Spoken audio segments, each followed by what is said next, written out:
दक्षिण भारत में बीजेपी का एकमात्र राज्य है जिसमें उसकी सत्ता है। हालांकि सत्ता ऑपरेशन लोटस के जरिए है, चुनी हुई सरकार के जरिए नहीं बल्कि ऑपरेशन लोटस के जरिए।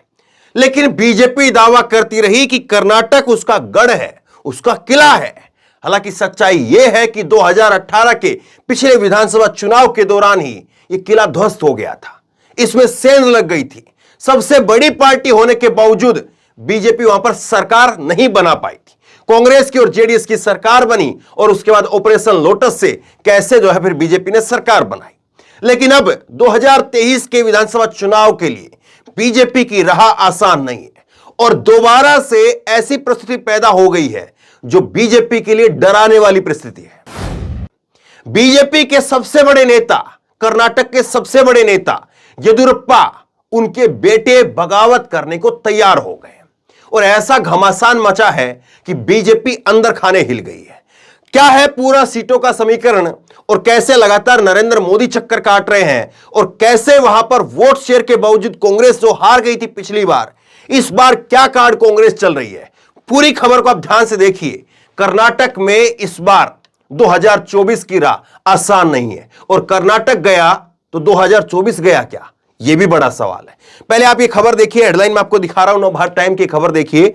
पिता की ढाल बगावत को तैयार, जाने येदियुरप्पा के बेटे विजेंद्र कौन है जिनके लिए कर्नाटक बीजेपी में मचा है घमासान।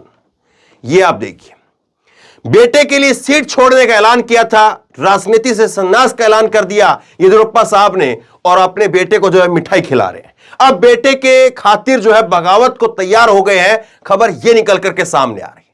खबरों की अगर माने तो ये बगावत की नई वजह क्या है? नई वजह आप देखिए।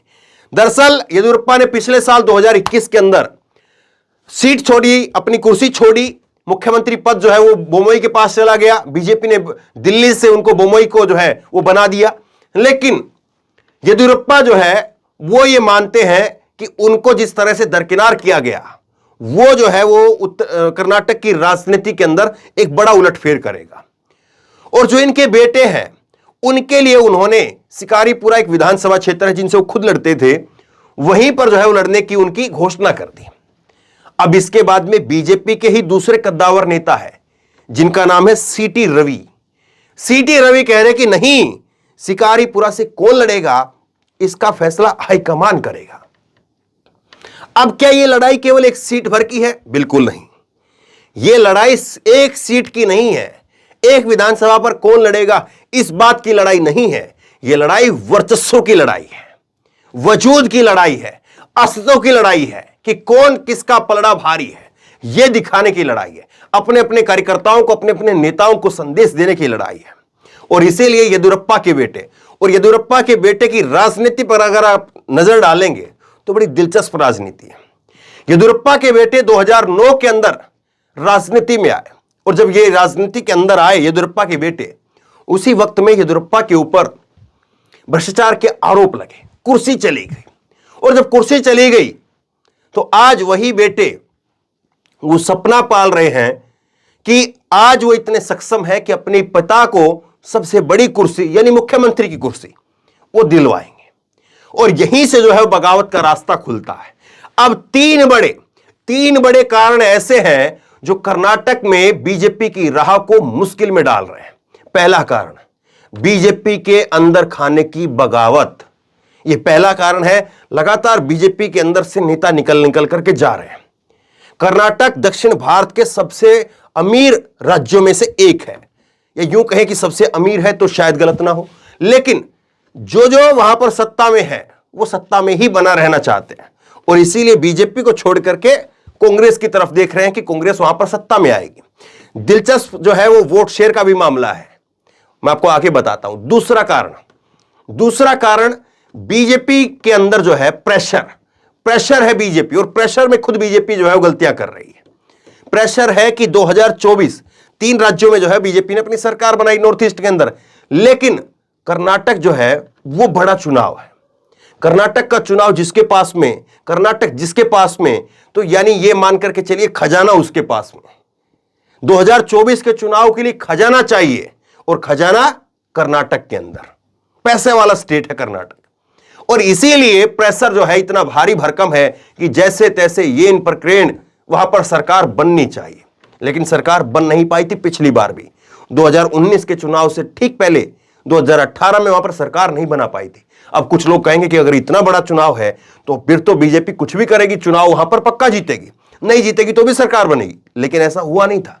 2018 भी बीजेपी के लिए इतना ही जो है वो क्रूशियल था, लेकिन तब भी हार गई थी। तीसरा बड़ा कारण है कांग्रेस का कार्ड है।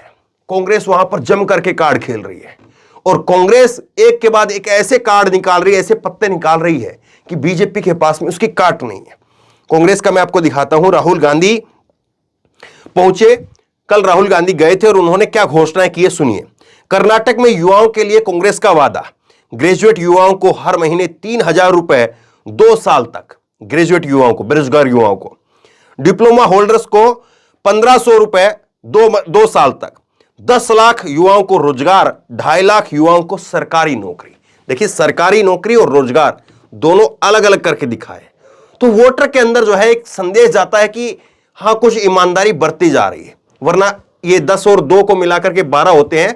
राजनीति में फिर कहा जाता 15 बोलिए साहब, 15 लाख रोजगार देंगे, बस ऐसे ही राजनीति चलती है। कोई भी पार्टी हो उसकी राजनीति जो है वो ऐसी ही चलती है कि, और जो ये नंबर देने वाले लोग होते हैं वो कहते हैं कि बड़ा नंबर दिखाइए, लेकिन यहां पर कांग्रेस कह रही कि नहीं, 2.5 लाख सरकारी नौकरी, 10 लाख रोजगार। बीजेपी क्या कह रही? बीजेपी भी तो कुछ कह रही होगी।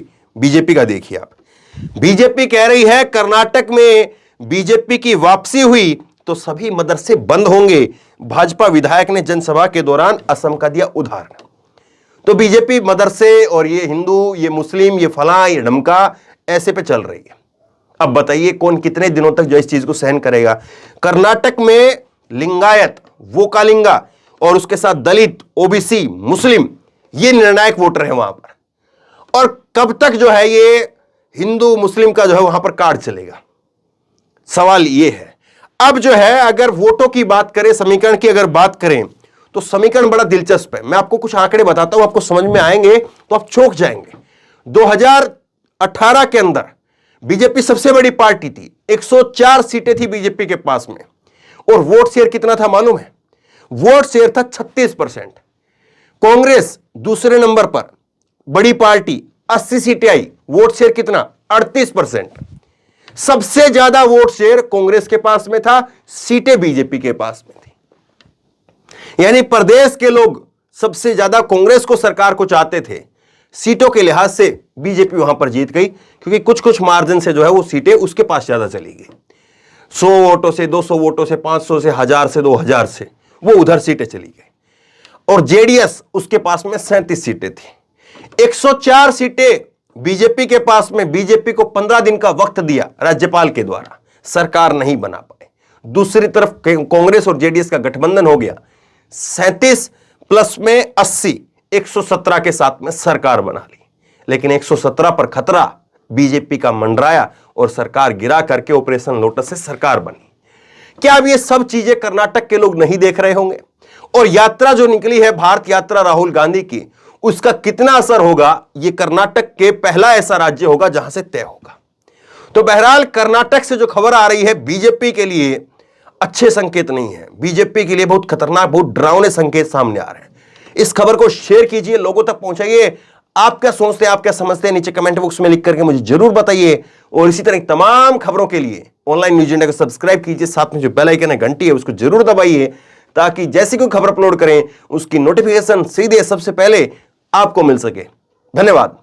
इस खबर को अभी लाइक करें, शेयर करें, अभी चैनल को सब्सक्राइब करें और घंटी जरूर दबाएं।